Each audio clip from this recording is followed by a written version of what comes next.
On the morning of July 22nd, 1941, at approximately 20 minutes past 9, a 27-year-old civil servant named John Cairncross arrived at his desk in the Cabinet Office building on Whitehall and began reading through the papers that had accumulated since the previous afternoon. The summer air over central London was close and warm, carrying with it the faint chalk and brick smell that had settled into the city's streets during nearly 2 years of total war. Sandbags were piled against the building's lower windows. Tape crossed the glass in diagonal strips.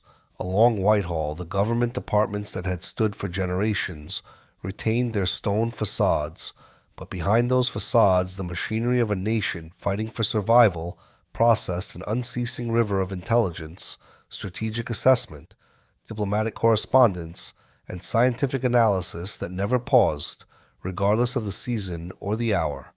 Cairncross worked, by his own later account and consistent with Soviet intelligence records partially disclosed to historians in subsequent decades, with the systematic efficiency that had characterized his professional life since he had joined the British civil service 5 years earlier.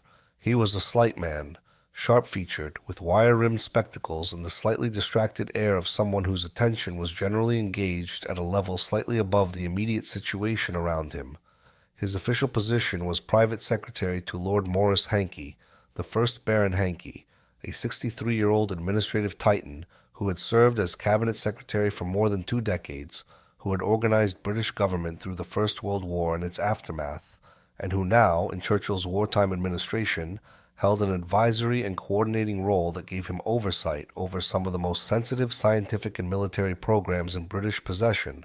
As Hankey's private secretary, Cairncross had access to a breadth of classified material that would have been extraordinary for a man of any age: War Cabinet minutes, Foreign Office telegrams, assessments from the various scientific advisory committees that were, in the summer of 1941, quietly designing the weapons that the war would require. Among the papers on his desk that morning was a set of minutes and summaries from a committee whose deliberately ordinary name, the Maud Committee, a body of physicists and military planners established in April 1940 to determine whether an atomic bomb could be built in time to affect the war's outcome, concealed the most consequential scientific deliberation in British wartime history.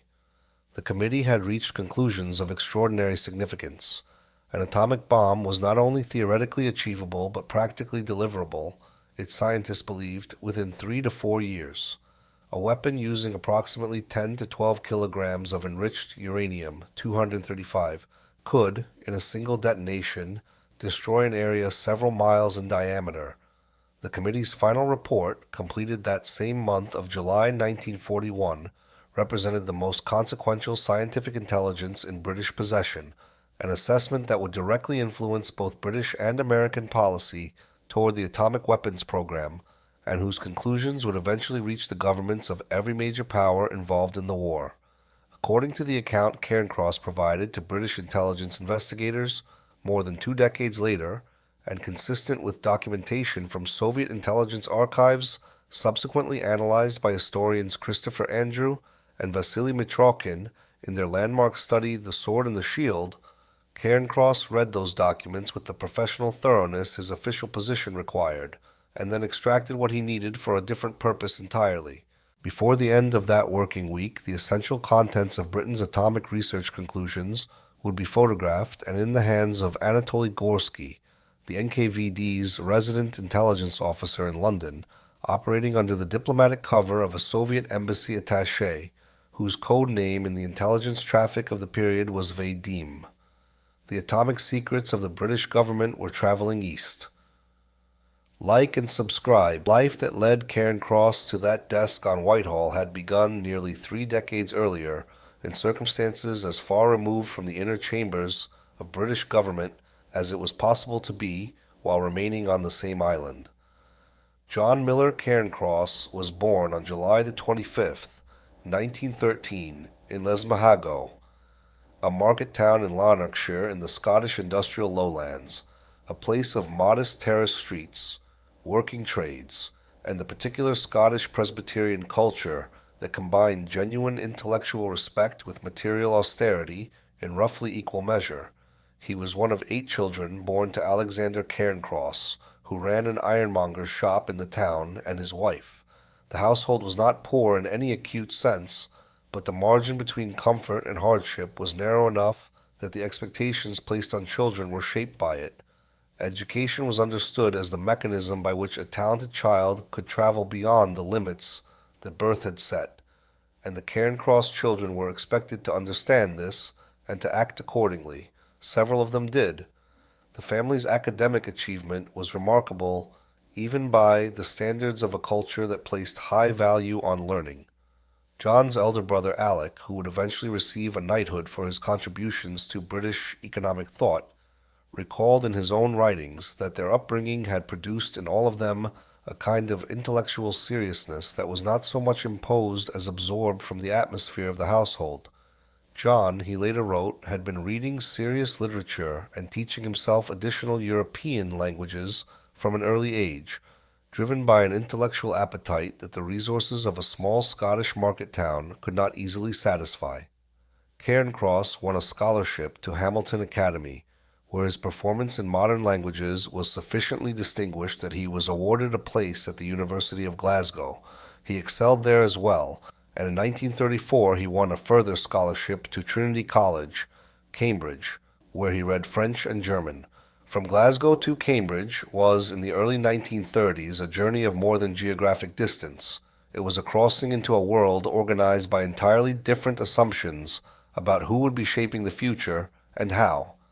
Cairncross made the crossing without losing his sense of where he had come from, which was itself unusual in the environment he was entering. The Cambridge that he entered in 1934 was not simply an academic institution. It was a community in the grip of an intellectual and political crisis whose intensity is difficult to convey from the distance of a later time. The certainties of the Victorian and Edwardian world had been destroyed by the First World War. The economic collapse of 1929 had produced mass unemployment throughout the capitalist democracies, affecting families in places like Lesmahagow with a directness that Cairncross had observed as a child, and seemed to many observers to represent not a temporary disruption, but a structural failure of the system itself. In Germany, that failure had given Hitler the conditions he needed to achieve power in 1933.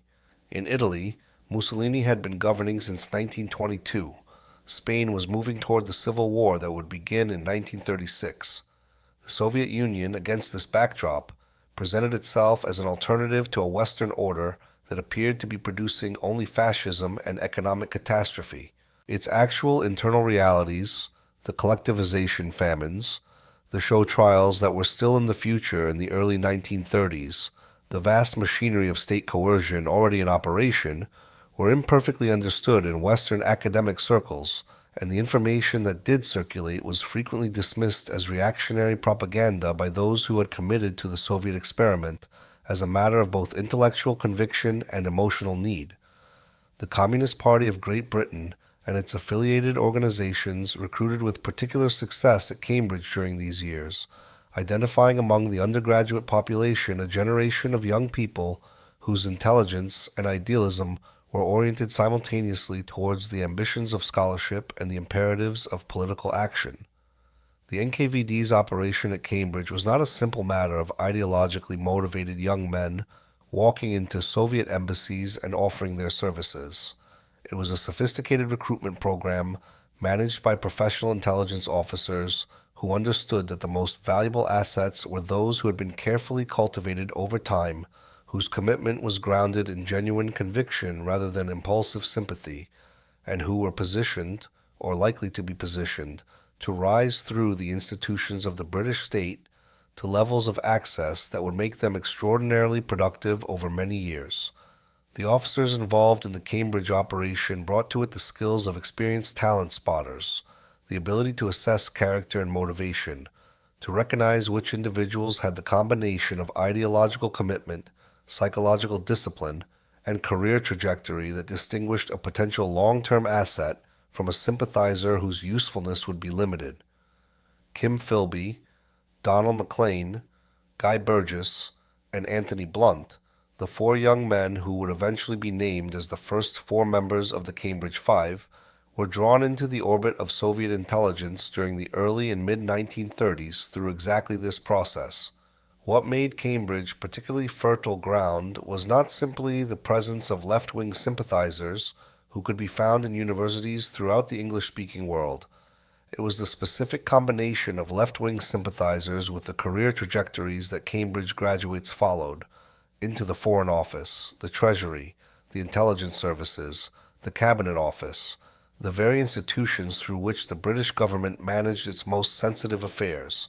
The NKVD was, in the most precise professional sense, investing in human capital that would appreciate over time. Cairncross's own path into this network was somewhat different from those of his contemporaries, at least as he described it in the memoir he was working on at the time of his death. His political sympathies had been formed, he wrote, less by the theoretical abstractions of Marxist philosophy than by a concrete and visceral loathing of fascism, by the daily evidence, visible in the newspapers and in the accounts of European refugees arriving in Britain throughout the 1930s, of what National Socialism was doing to the people under its control.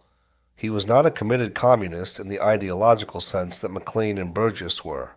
He was, in his own characterization, a young man who looked at the European situation and concluded that the Soviet Union was the only power seriously committed to opposing Hitler, and that providing it with information was therefore a contribution to something that mattered.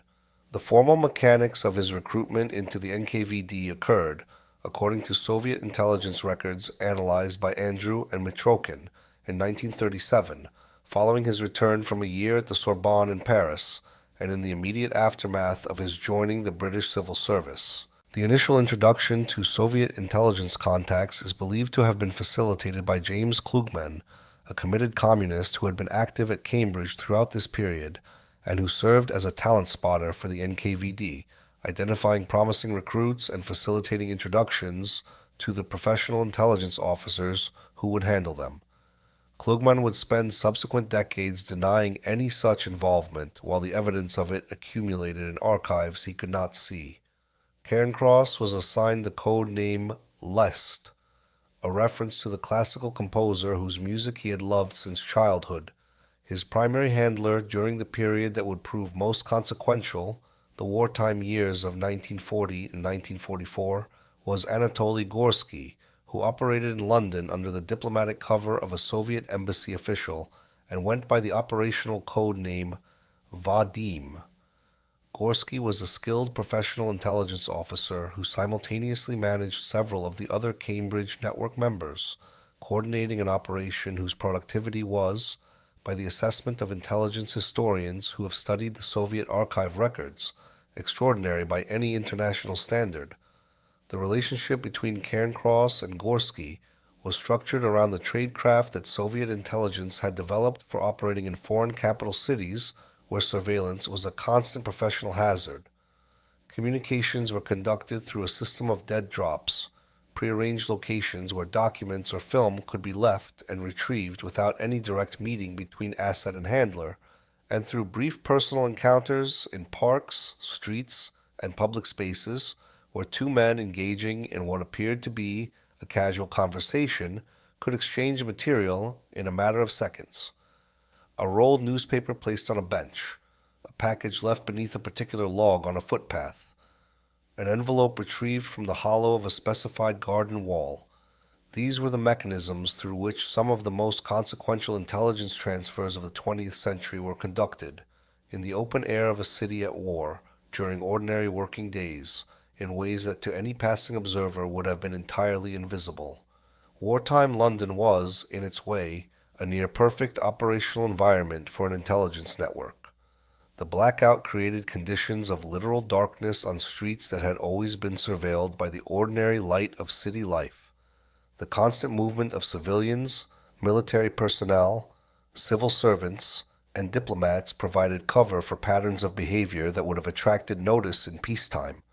And the sheer volume of paper moving through the government machine, the classified documents, the committee minutes, the diplomatic telegrams, the scientific assessments, meant that an asset with legitimate access to that material had an almost inexhaustible supply of intelligence available at his desk, In 1936, before his recruitment was formalized, Cairncross had sat the civil service examination and achieved among the highest marks of his year, a performance that reflected not only his intellectual capacity, but the particular precision with which he could organize and express complex material under pressure.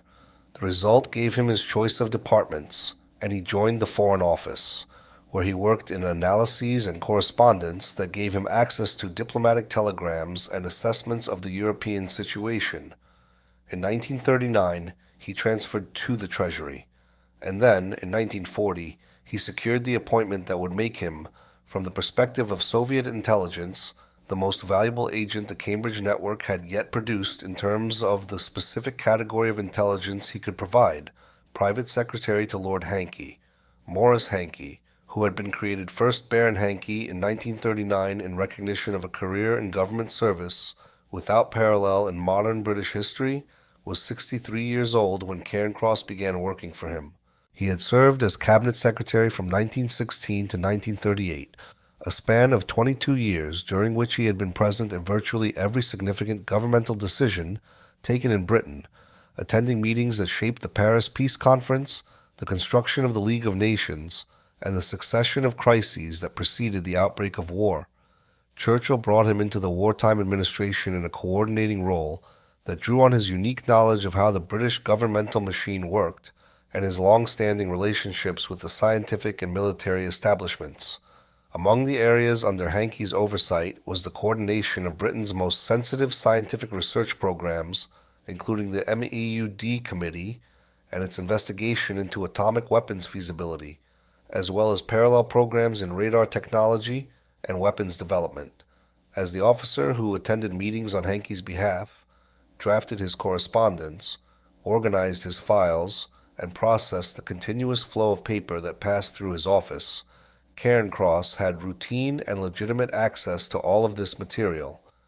The British government operated on the assumption that individuals who had passed the required background checks and held the required clearances could be trusted with the material those clearances authorized them to see. Cairncross held the necessary clearances. No one who worked alongside him had any reason to doubt him. The document photography that Cairncross employed was described in his later testimonies and is consistent with Soviet intelligence records. A compact camera of the kind available in the early 1940s could be operated quickly and quietly in an office that its occupant largely controlled when Lord Hankey was not present.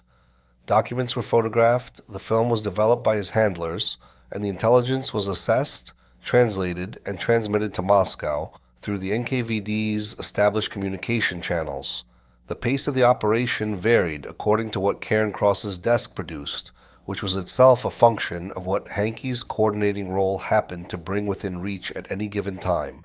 What the Maud Committee's conclusions represented to Soviet leadership in the summer of 1941 has to be understood in the context of where the Soviet Union's own atomic research stood at that moment. Soviet physicists had been aware of the theoretical possibility of nuclear fission since at least 1939, when German, British, and American scientists had published work on the subject in open scientific journals. The Soviet scientific establishment contained physicists of genuine eminence, Igor Tamm, Pyotr Kapitsa, Lev Landau, who were fully capable of following and assessing the theoretical literature. But the transition from theoretical awareness to practical military research required a decision at the highest governmental level, a commitment of scientific and industrial resources from a state that was, in the summer of 1941, fighting for its national survival against the largest military invasion in European history. Germany had invaded the Soviet Union on June 22, 1941, 3 weeks before the MEUD Committee finalized its conclusions. The Wehrmacht's advance in the first weeks of Operation Barbarossa was catastrophic in its speed and scope. Within months, the Soviet Union had lost territory containing a substantial proportion of its pre-war industrial capacity, and the death toll among both military and civilian populations was already reaching numbers that would eventually become almost incomprehensible. In this context, the argument for diverting scientific and industrial resources to an atomic research program that would not produce results for years was not easily made. What Soviet leadership needed to make that case compelling was evidence that the Western powers had concluded a bomb was achievable, that Britain and, increasingly, the United States were pursuing atomic weapons seriously enough to commit resources to the effort. That evidence, when it arrived through Gorski from Cairncross in the summer of 1941, had the specific authority of a British government committee's formal assessment, not theoretical speculation, but official conclusions reached by the scientists most qualified to make them. According to the historical analysis that Andrew and Mitrokhin developed from KGB archive material, the MOUD committee intelligence reached Moscow, assessed as highly significant, and was circulated to the physicists and administrators responsible for advising Soviet leadership on atomic weapons policy.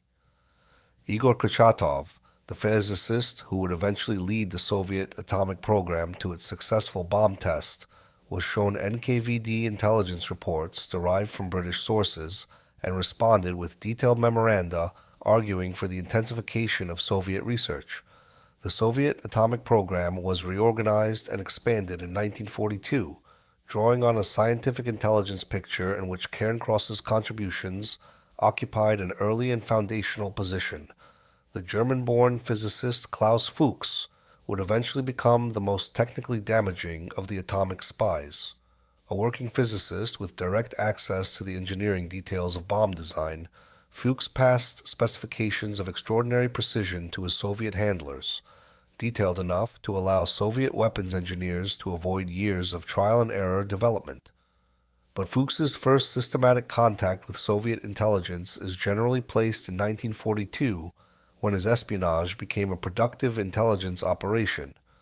The distinction matters because it establishes that the Soviet Union's first substantive atomic intelligence from Western sources did not come from a physicist embedded in the program.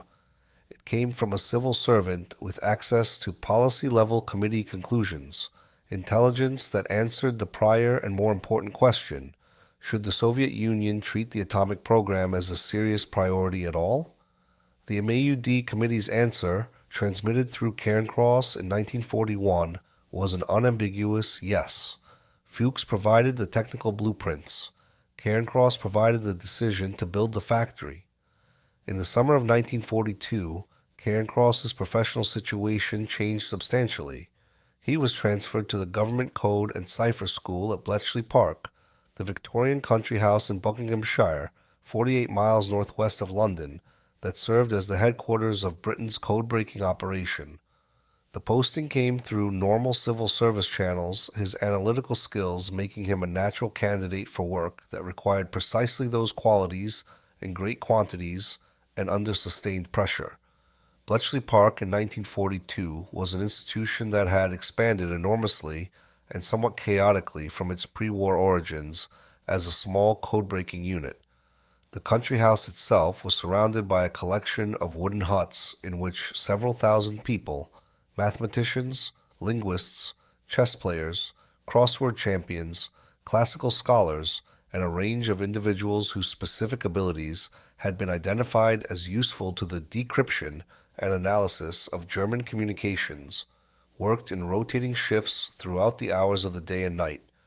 The atmosphere, by multiple accounts, combined intense intellectual pressure with the particular informality of an institution that had assembled its personnel too quickly for conventional hierarchies to establish themselves fully.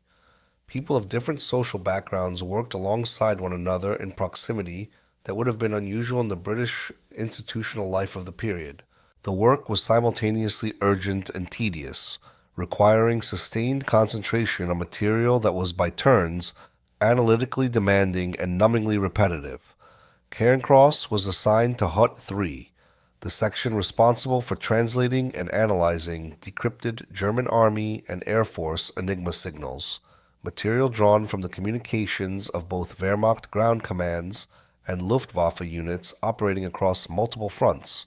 The intelligence produced at Bletchley from the decryption of these Enigma ciphers was among the most sensitive in British possession, distributed under the collective designation Ultra through carefully controlled channels designed specifically to ensure that Germany never suspected its communications had been read.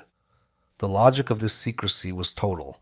If Germany discovered that Enigma had been compromised, the codes would change overnight. British access to German operational planning would vanish, and advantages that Ultra had been providing across multiple theaters of the war would be lost.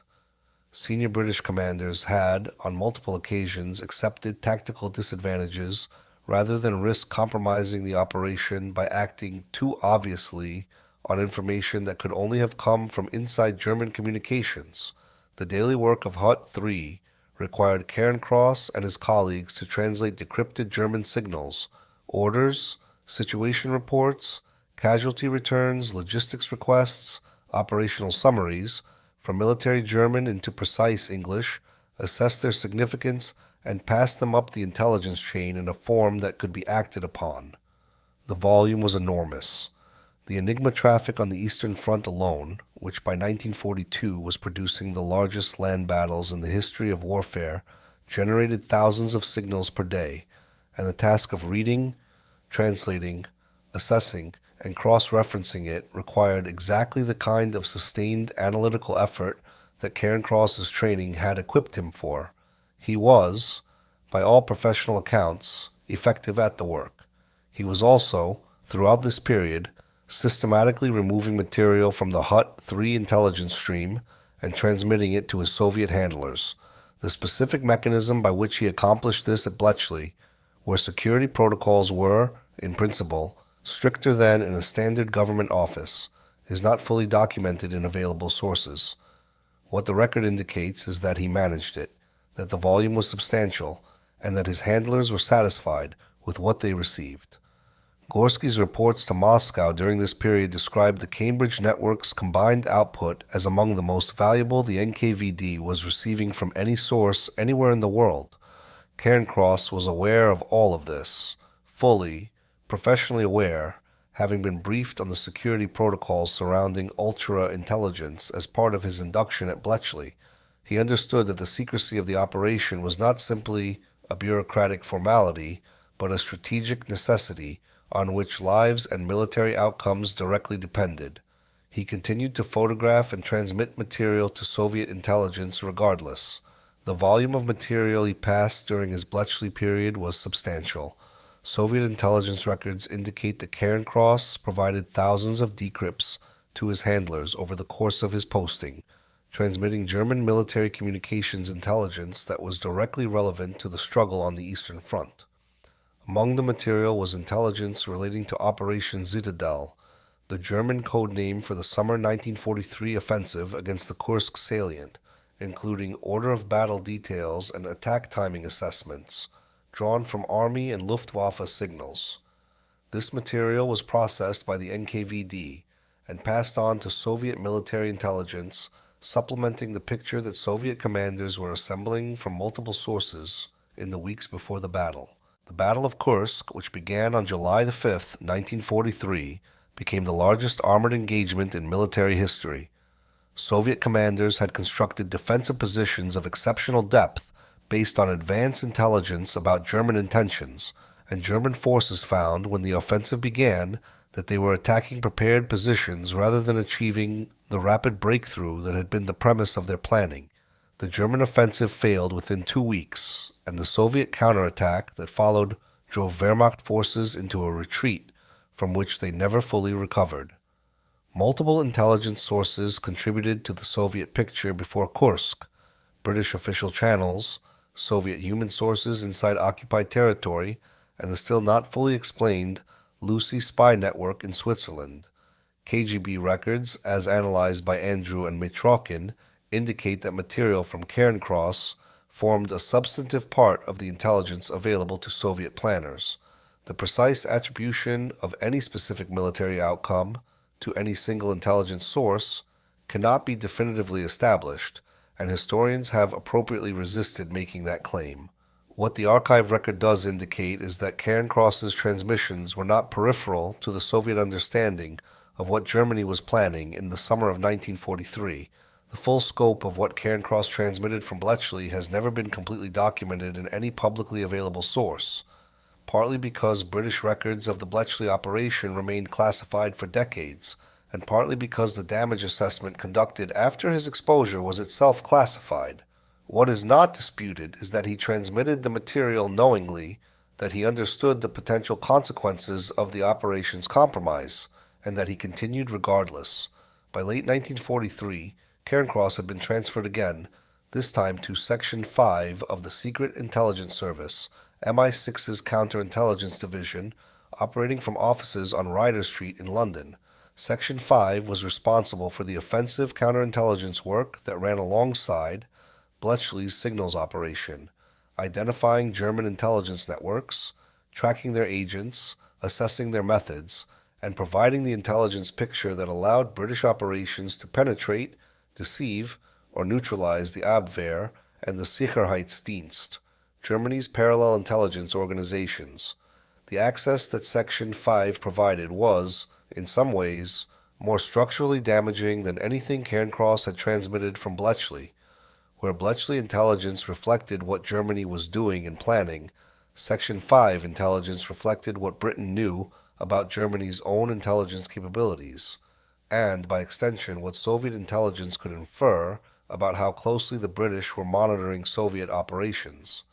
An enemy intelligence service that knows what a counterintelligence organization knows about it has an extraordinary advantage.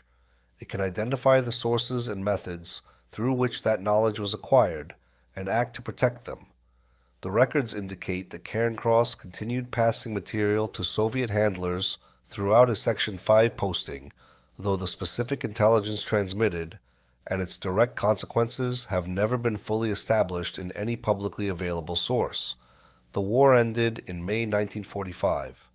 Cairncross, 31 years old, returned to the Treasury in a professional role that removed him from the most sensitive intelligence streams he had accessed during the conflict.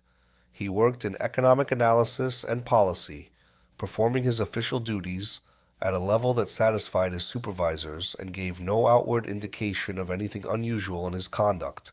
His relationship with Soviet intelligence continued into the late 1940s, though with a frequency and intensity that appears, from available records, to have diminished considerably from the wartime pace, as his access to material of obvious strategic value decreased.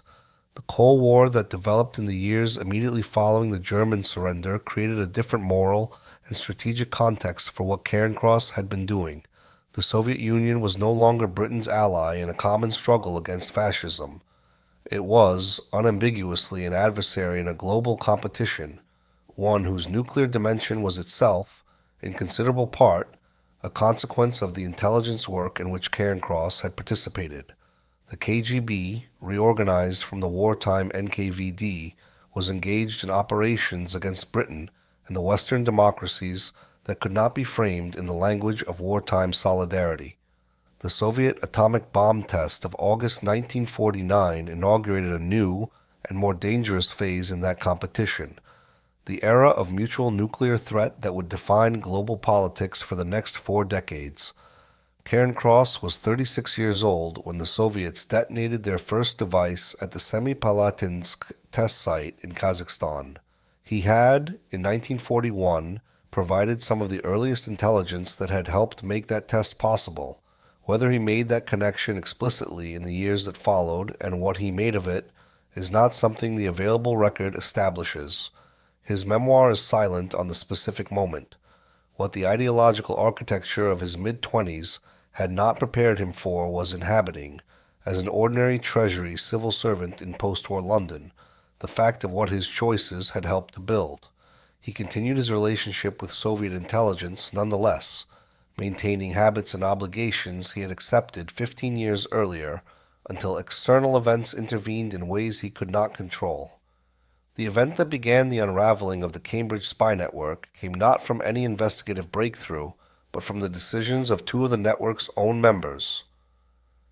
In May 1951, Guy Burgess and Donald MacLean, both of whom had continued their espionage into the post-war period, and both of whom were by that time under increasing counterintelligence scrutiny, disappeared from a cross-channel ferry in circumstances that were initially publicly ambiguous, but, within the intelligence services, immediately devastating in their implications. When both men vanished simultaneously, the meaning was clear to anyone who understood the context. They had been warned, they had run, and they had gone east. The investigation that followed within British intelligence was extensive, sustained, and conducted under the enormous institutional pressure of an establishment that needed simultaneously to understand the full scope of the penetration it had suffered, and to manage the severe diplomatic consequences of revelations that were, with each new development, more damaging to the credibility of British intelligence. MI5 undertook a systematic review of the records, files, and personal effects of anyone connected to the Cambridge network. In 1952, during a search of the London flat that Burgess had occupied before his flight, investigators found among the various documents and papers left behind items that Burgess, in the circumstances of a hurried departure, had failed to destroy: a collection of handwritten notes and summaries relating to sensitive government matters. The handwriting was not Burgess's. Identifying it required comparison with the records of government employees, but the comparison eventually produced a match. The handwriting belonged to John Cairncross. The confrontation that followed was conducted with the careful tension characteristic of MI5's approach during this period. Cairncross was interviewed by MI5 officers. By the accounts of those involved or briefed on the proceedings, he was composed and precise in a way that indicated both genuine self-control and thorough prior preparation for exactly the kind of encounter he was having. He confirmed that the handwriting was his. He acknowledged that he had passed some documents to a contact. He denied, with a specificity that suggested he understood exactly where the boundaries of the available evidence lay, that he had been a formal intelligence agent or had received significant payment. He characterized his activities as reflecting political sympathies that were misguided but not deliberately treasonous in the full legal sense that prosecution would have required to establish. The evidentiary situation was, from MI5's perspective, genuinely difficult. The documents found in Burgess's flat demonstrated unauthorized transfer of government material, but they were insufficient alone to establish the full scope of what Cairncross had done over 15 years. A prosecution on the basis of those documents would have been a narrow legal case, requiring a public trial that would disclose a great deal while establishing relatively little. The alternative, allowing Cairncross to resign quietly in exchange for whatever information he would voluntarily provide, offered more practical intelligence value at considerably less institutional cost.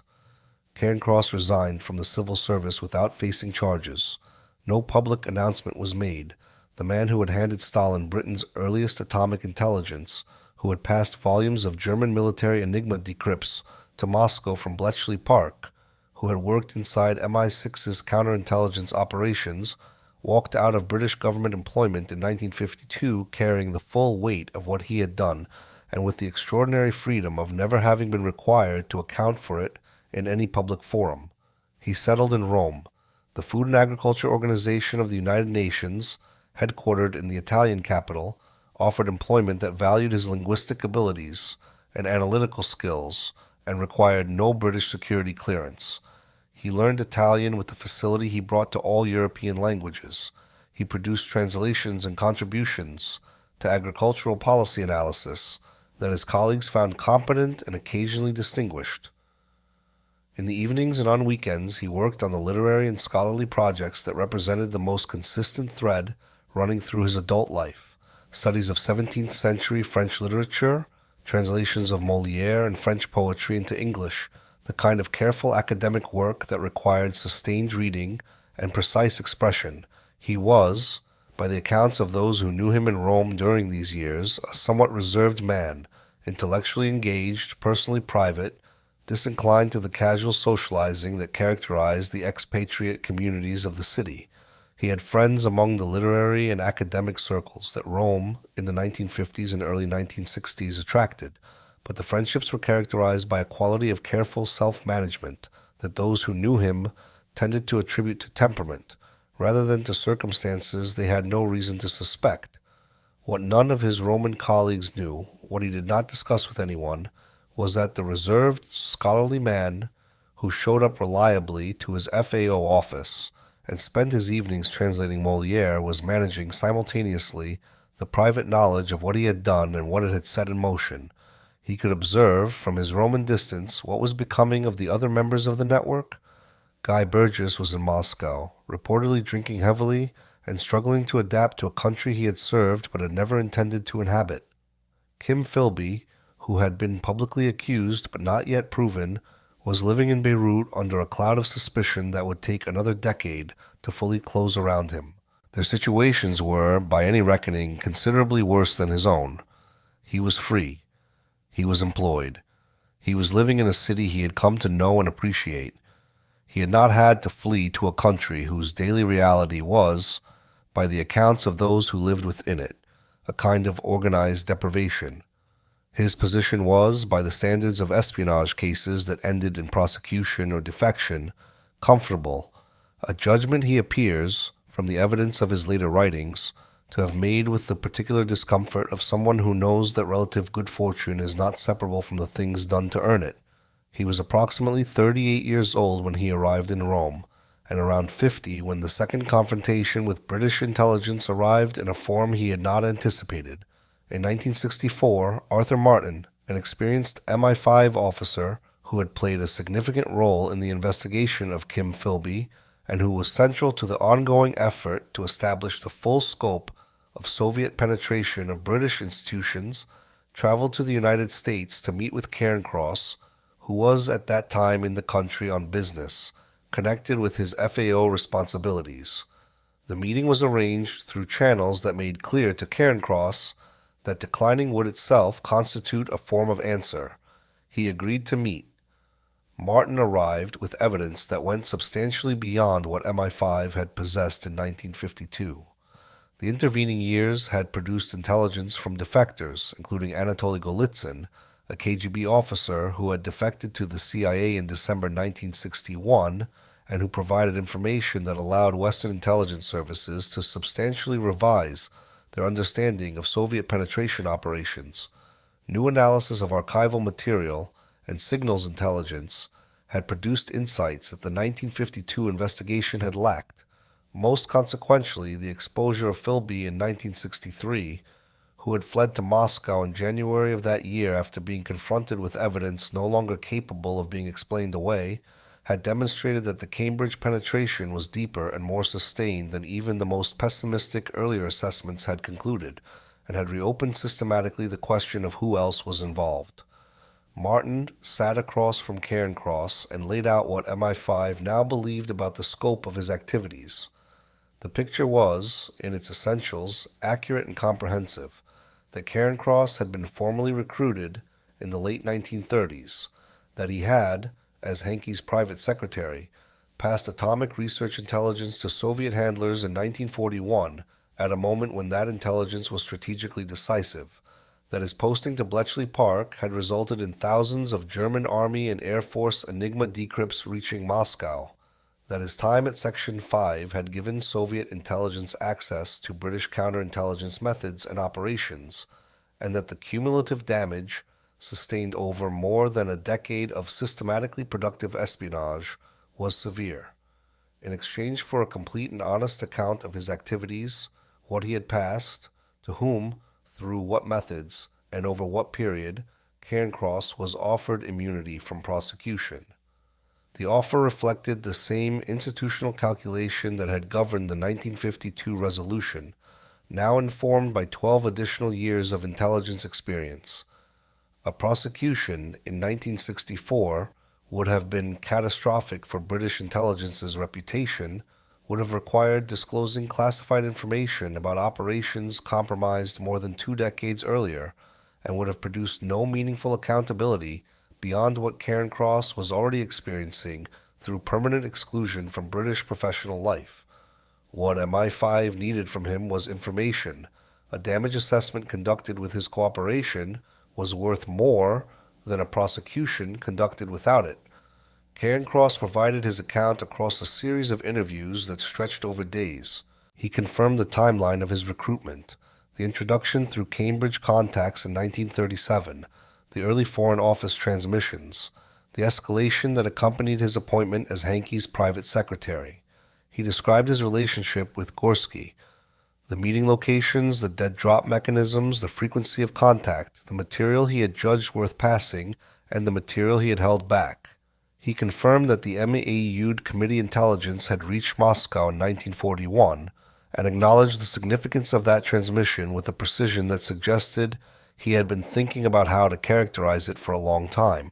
He described his Bletchley period, the volume of material he had passed, and his awareness throughout of what the compromise of the operation would have meant. He was, by the accounts available, measured and precise, the same qualities that had served him throughout his professional life, now serving him in a very different negotiation. He acknowledged what could no longer be denied. He resisted, at the margins, characterizations that went beyond what the evidence could establish. He did not perform contrition in excess of what the situation seemed to require, and he did not perform defiance. He sat across from Arthur Martin and gave an accounting that was, by the assessment of those who received it, sufficiently complete to be useful, and sufficiently calibrated to reflect a man who had been preparing for this conversation, in one form or another, for more than a decade. He was never prosecuted. He was never publicly named. He returned from the United States to continue the life he had been building, and in the years that followed gradually shifted his base from Rome to the south of France, where the climate suited him and the distance from Britain remained comfortable. In the years that followed, he moved gradually from Rome to the south of France, eventually settling in a house near Provence, where he spent the latter part of his adult life working on the literary and scholarly projects that had always engaged the deeper part of his attention. He translated Moliere's major plays into English. He worked on studies of French literature of the 17th century. He corresponded with a small circle of academic acquaintances whose interest was in his scholarship rather than his past, and he worked, slowly and with sustained revision, on the memoir that he intended to be his final word on a life that had become, by the 1980s, the subject of considerable historical speculation. The south of France was, in its way, a fitting place for the life he had ended up living. Provence offered warmth, relative anonymity, the proximity of a literary and artistic culture that had always engaged him, and sufficient distance from Britain that the question of who he was could remain most of the time his own business. He worked steadily on the translation projects and literary studies that had been accumulating alongside his official career for decades. His translation of Molière was eventually published, as was scholarly work on French classical literature, and these publications gave him a presence in academic circles that was entirely independent of the history he was otherwise managing. Colleagues and editors who worked with him during these years knew him as a careful, precise scholar, with an unusual breadth of linguistic ability, and a somewhat austere personal style. None of them appeared to have known what else he was. The Cold War continued to generate its crises and exposures throughout the 1970s and into the 1980s, and each one brought the Cambridge network back into the public conversation. Anthony Blunt was publicly named by Margaret Thatcher in Parliament in November 1979, the most dramatic such exposure since Philby's defection in 1963, and the renewed scrutiny of the network that followed led again to journalistic speculation about whether all 5 members had been identified. Cairncross was not yet named, but the circle was visibly narrowing.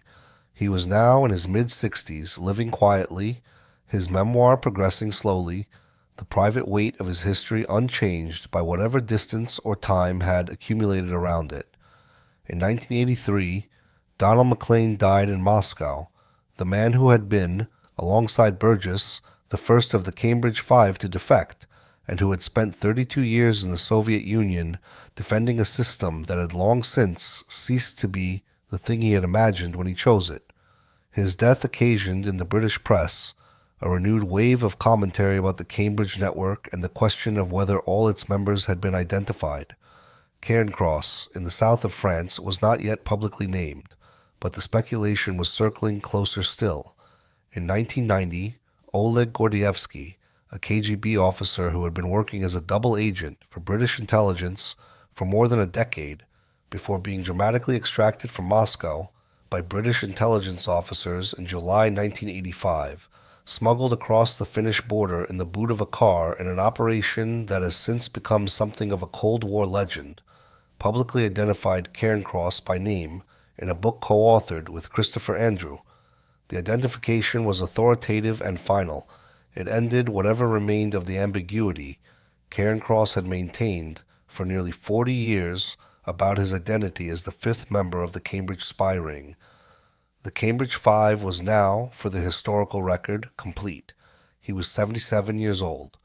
He had spent more than half his adult life in the gap between what he had done and what was publicly known about him. The gap had now been closed, and his response was, characteristically, measured rather than panicked. He acknowledged his identity as the fifth member of the ring. He maintained, in public statements and in the memoir he was by then well advanced in completing, the framing he had refined across decades of private rehearsal, that his motivation had been opposition to fascism, that his wartime contributions had helped the Soviet Union fight Germany, that the moral questions raised were more complex than the traitor and patriot binary allowed. The Soviet Union itself dissolved in December 1991, 18 months after Gordievsky named him. The country Cairncross had served, the institution whose survival he had persuaded himself at 23 or 24 that his choices were helping to ensure, ceased to exist in the form it had taken throughout his adult life. He had outlived it by 4 years when he died on October 8th, 1995, in Hereford, England, having returned to Britain in his final illness. He was 82 years old. The memoir which he had been working on for the last years of his life was published posthumously in 1997 under the title The Enigma Spy by Century. It is a complicated document, self-aware in some passages, defensive in others, organized throughout, by a man who had spent a lifetime considering how to account for himself and who had not, in the end, arrived at an accounting that fully satisfied even him. It acknowledges the gap between his original motivation and the eventual scope of his activities. It does not close the gap. No memoir could. The question of what John Cairncross's espionage actually accomplished, what specific consequences flowed from what he did, and how those consequences are to be understood, is one that historians continue to examine with the partial tools that partial archives provide. In the case of the atomic intelligence he passed in 1941, the historical picture is as clear as such things ever become. The Mayhew Committee's conclusions reached Soviet scientific and political leadership at precisely the moment when the internal Soviet debate about whether to pursue atomic weapons was unresolved. The intelligence contributed, within the chain of assessments and decisions that the Soviet archive record documents, to the Soviet decision to treat atomic weapons development as a serious priority. The atomic program was reorganized and expanded in 1942. The Soviet Union tested its first atomic bomb on August 29, 1949, approximately 4 years earlier than most Western analysts had predicted. The contribution of any single intelligence source to that acceleration cannot be isolated from the contributions of others, but the weight of available evidence places Cairncross's 1941 transmissions at the beginning of the intelligence chain that informed Soviet atomic policy. The Bletchley question is morally more complicated. The Enigma intelligence that Cairncross transmitted reached a Soviet Union fighting the same Germany whose codes were being broken, a war in which Soviet survival was also, by any reasonable strategic assessment, in the interest of Britain and its Western allies. The material contributed to Soviet military effectiveness on the Eastern Front, where the conflict was incomparably larger in scale and casualties than anything occurring elsewhere. Whether the benefit to the common Allied cause justified the risk of compromising an operation whose exposure could have been catastrophic to British and American war efforts is a question that admits of different answers, depending on how one weights different categories of interest and different categories of human life. What does not admit of ambiguity is that Cairncross acted without authorization, violated obligations he had accepted, and exposed secrets whose compromise could have altered the course of the war. That the catastrophe did not follow is a matter of circumstance rather than judgment. The Cambridge Five are sometimes discussed primarily in terms of the intelligence damage they caused, and that damage was severe, measured in compromised operations, exposed assets, and strategic advantages provided to a rival power across the most consequential period of the 20th century. The cases that followed their exposure led to a comprehensive reform of British security vetting procedures, a revision of clearance protocols that had previously relied too heavily on social background as a proxy for political reliability, and a fundamental reassessment of how British intelligence identified and managed the risk of insider penetration. These reforms were genuine and significant, but they cannot undo the historical fact that for more than 15 years, some of the most sensitive positions in British intelligence and government had been occupied by men whose first loyalty was to a foreign power, and that this had been possible because the institutions involved had organized their trust in ways that made the deception not difficult but easy. The deeper historical significance of the Cambridge Five may lie precisely in what their existence revealed about that institutional failure. They were products of elite British education, of the ideological crises of the 1930s, of class assumptions and institutional trust that created the very conditions their espionage exploited. The background checks that should have caught them were inadequate, not primarily because they were poorly designed, but because the people designing and administering them shared with the people being investigated the same educational institutions, the same social background, and the same assumptions about character and loyalty that made certain kinds of deception effectively invisible. The security cultures in which the Cambridge Five worked were organized around the premise that a man who had been to the right schools and moved in certain social circles was, by those facts alone, reliable. That premise proved catastrophically wrong. It was not held by fools. It was held by intelligent people who had organized an entire social system around it, and who could not, without dismantling that system's foundations, abandon it in response to a few worrying cases. Cairncross was, in the taxonomy of the Cambridge Five, the member who most resists simple characterization. He was not the brilliantly calculating professional intelligence officer that Philby was, the man whose deceptions were so technically accomplished and so sustained across so many institutional layers that they have become a kind of dark professional legend, the subject of novels and films and a continuing biographical industry that reflects the fascination that absolute sustained mastery of any craft produces, however it is directed. He was not the committed ideologue that Maclean was, who spent 32 years in Moscow defending a system whose brutality had been comprehensively documented, who never appears to have publicly acknowledged that the choice he made in 1951 had been wrong, even in the ways it had been, obviously and demonstrably wrong. He was not the erratic self-destruction of Burgess, whose personal instability made his eventual exposure almost inevitable, even as his professional access made him devastatingly useful, and who spent his Moscow years in misery, attempting to return to Britain, attempting to maintain the social life that had defined him, and failing at both. He was not the aesthetic courtier that Blunt was, the surveyor of the Queen's pictures, the director of the Cordell Institute, knighted by the crown whose secrets he had handed to Moscow, the man who had confessed privately to MI5 in 1964 and then continued to inhabit the highest reaches of British cultural life for a further 15 years, until Margaret Thatcher named him in Parliament in November 1979 and stripped away everything the establishment had given him.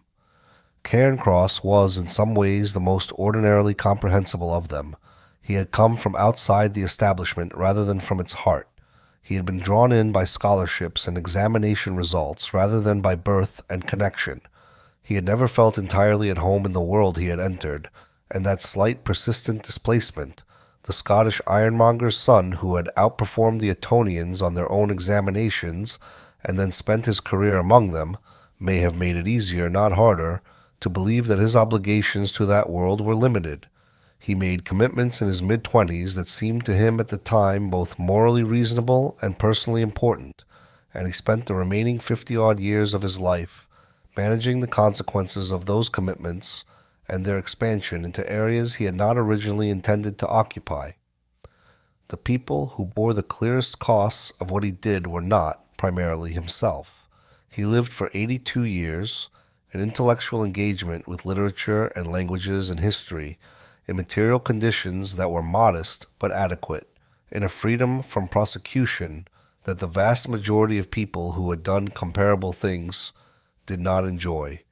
The costs were distributed among others, among the scientists and intelligence officers whose work he compromised without their knowledge or consent, among the military personnel whose safety was implicitly risked by the exposure of the Bletchley operation to a Soviet intelligence apparatus that was itself subject to German counterintelligence penetration at various levels, and, most abstractly but perhaps most significantly, among the populations of a Cold War world whose nuclear balance was shaped in part by atomic intelligence that Cairncross provided to one side of that balance before the race had even formally begun.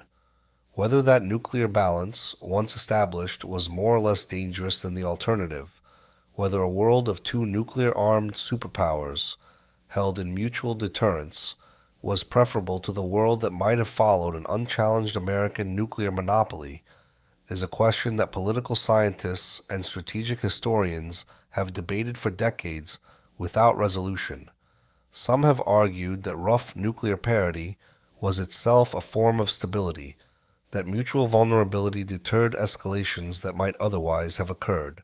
Others have argued that the Soviet atomic program accelerated an arms race whose costs in treasure, tension, and proximity to catastrophe across 50 years were themselves a form of harm to global welfare.